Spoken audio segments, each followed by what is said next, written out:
সংবিধানকে ছুঁড়ে ফেলে দাও। সংবিধানকে ছুঁড়ে ফেলবো কেন? সংবিধানকে মনে করায় দেয় যেটা ৭১-এর পরাজয়ের দলিল। আমি সংবিধান কেন ছুঁড়ে ফেলে দেবো?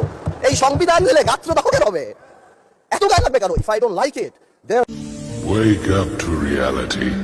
আজকে বাংলাদেশ রক্ষা পেলে, তার এই গণতন্ত্র রক্ষা পেলে এই সংবিধান হলো আওয়ামী লীগের একটি ইশতেহার।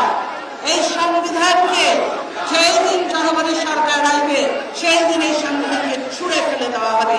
এই সংবিধান আন্দালিব রহমান পার্থ সাহেব যে বক্তব্য দিয়েছেন, আমরা ক্লাস 8-9-এ যে ডিবেট করতাম, এটি রিভার্টাল দিলে 20 মিনিট সময় লাগবে। মাননীয় স্পিকার, কিছুক্ষণ আগে আমাদের সর্বশ্রদ্ধেয় মাননীয় সংসদ আন্দালিব রহমান পার্থ যখন বক্তব্য দিচ্ছিলেন, উনি যখন বললেন যে সংবিধান যারা ছুঁড়ে ফেলতে চায় তাদেরকে স্বাধীনতা বিরোধীর সাথে উনি অ্যালাইন করলেন, ট্যাগ করলেন মাননীয় স্পিকার।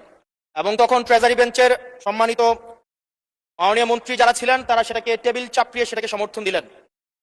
মাননীয় স্পিকার, গণতন্ত্রের জন্য যিনি আপোষহীন লড়াই করে গিয়েছেন বেগম জিয়া, উনি বলেছিলেন যেদিন জনতার সরকার প্রতিষ্ঠিত হবে, যেদিন এই পার্লামেন্ট জনতার সরকারের কাছে যাবে, এদিন এই সংবিধানকে ছুঁড়ে ফেলা হবে। ট্রেজারি বেঞ্চের যে মন্ত্রীরা ছিলেন তারা দীর্ঘদিন, তাদের সারা জীবন তারা বেগম জিয়ার সাথে রাজনীতি করেছেন। এই সংবিধান ছুঁড়ে ফেলার সাথে স্বাধীনতা যুদ্ধাপরাধীর অ্যালাইন করার যেটার হাততালি তারা দিয়েছেন, সেটির মধ্য দিয়ে বেগম জিয়াকে তারা মূলত অপমান করেছেন কিনা তারা সেটা ভেবে দেখবেন।